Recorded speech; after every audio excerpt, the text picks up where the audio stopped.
90,000. Question number 3, Metiria Turei. Tēnā koe, Mr Speaker, tēnā koutou e te whare. My question is to the Minister of Education and asks, given the Salvation Army's State of the Nation report shows a widening education gap between students from wealthier and poorer communities, would she have done anything differently in hindsight to better support children in lower decile schools? Honourable Hikia Parata. Tēnā koe, Mr Speaker. No. We have a world-class education system where many, indeed most of our students are successful. This government, however, is focused on all of our students being successful. Supplementary. Supplementary question, Metiria Turei. Does the Minister agree with Treasury that charter schools are not a good way to deal with kids who are not achieving their potential in New Zealand schools, but that better funding of lower decile schools is? Honourable Hikia Parata. No, Mr Speaker. Treasury often offers advice. It doesn't mean we accept or agree with it. Supplementary. Supplementary question, Metiria Turei. Did the Ministry of Education advise in its briefing paper to her as incoming Minister that charter schools would address the tale of underachievement, or is it not the fact that officials did not even put charter schools forward as an option to her? Honourable Hikia Parata. Mr Speaker, the Ministry of Education provides me with a range of advice, including on partnership schools. Point of order, sir. Point of order, Metiria Turei. Thank you, Mr Speaker. The question asked very specifically, did the Ministry advise her as to whether charter schools were an option for addressing underachievement or not? Now, she didn't answer that question at all. It's a very straight question, which she should be able to I think answer. the easiest way to resolve the matter is would the member ask the question again? Thank you, Mr Speaker. Did the Ministry of Education advise in its briefing papers to her as incoming Minister that charter schools would address the tale of achievement, or is it not the fact that officials did not even put charter schools forward as an option? Honourable Hikia Parata. Mr Speaker, no. Point of order, Honourable Trevor Mallard. Mr Speaker, this approach has been ruled on by speakers a number of times in the past. If there's an answer no, there has to be an indication as to which leg of the double implies. Dr. the Honourable Lockwood Smith ruled that way quite recently. I don't need any further assistance. I'm actually having trouble understanding what part of the answer applied to the question. So I think if the Minister could take the opportunity of just clarifying the answer for the sake of the House. Thank you, Mr Speaker. No to the first part of the question.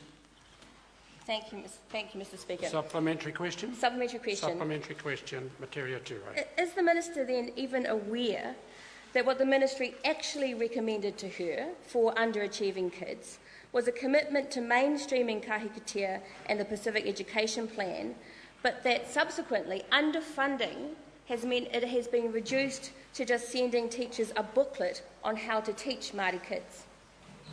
Honourable Hikia Parata. Mr Speaker, yes to the first part of the question. Supplementary. Supplementary question, Metiria Turei.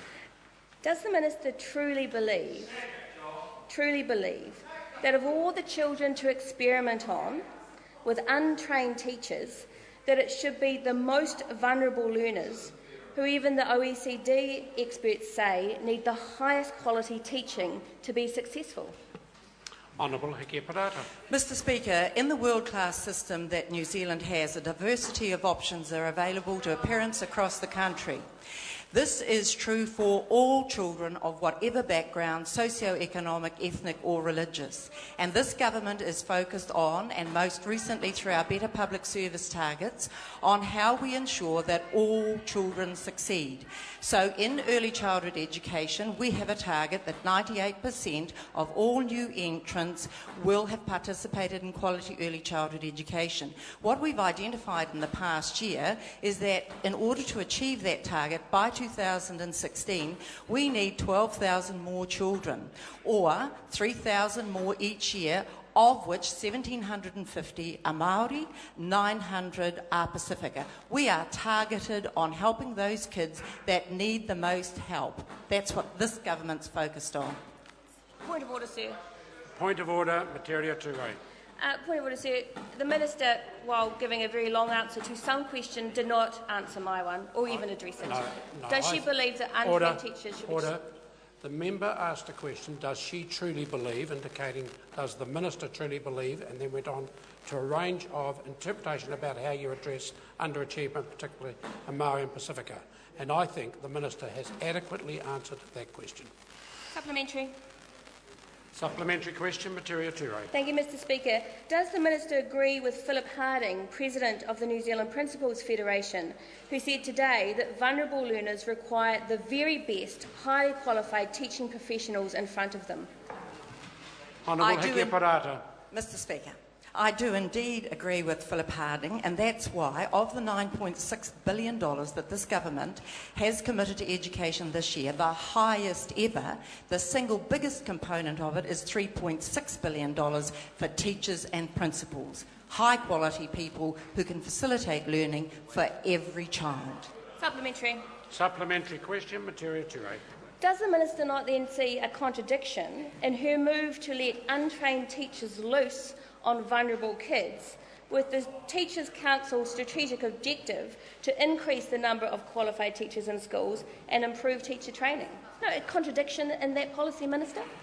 Honourable Hikia Parata. Mr Speaker, no, despite the hyperbole in that question, what we're focused on is a range of opportunities. And in the system as we currently have it, there are a number of the parts of the system where we have people who deliver learning but do not hold a qualification as teacher. We are looking for a mix of those across the entire system so that we can move that part that has not been successful. If we keep doing what we've always done, we'll keep getting what we've always got, and this government will not accept that. Supplementary. Supplementary question? Supplementary question, Metiria Turei. Thank you, Mr Speaker.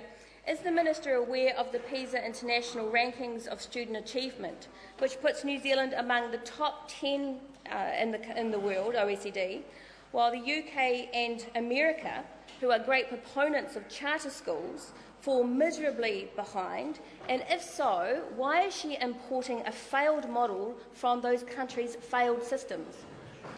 Mr Speaker, indeed, I am aware of that, and in fact, the Programme of International Student Achievement to which the member refers places New Zealand 7th in the world, and 5 of the countries that are headed for this now were behind us 5 years ago. And disaggregating that figure, what we find is that New Zealand European Pākehā Pālangi students are 2nd in the world. Māori, however, are 34th, and Pacifica 44th. That's the true challenge we have in this education system, and that's what we're addressing as a government. Supplementary. Supplementary question, Metiria Turei. Thank you, Mr Speaker. Is the Minister aware of the reports showing US charter schools have been involved in tax fraud, corruption in lobbying, misuse of funds, racketeering, and even charging parents a fee if their children misbehave? And why is she exposing our kids to this risk? Honourable Hikia Parata. Mr Speaker, it has long been the tradition of the New Zealand education system to look overseas, to see what's happening, take what's best, and then apply it appropriately. It is not the type of school, it is the performance of the school. And what the Education Amendment Bill proposes are a number of features that are designed for this system. Question number 4, Jackie Dean.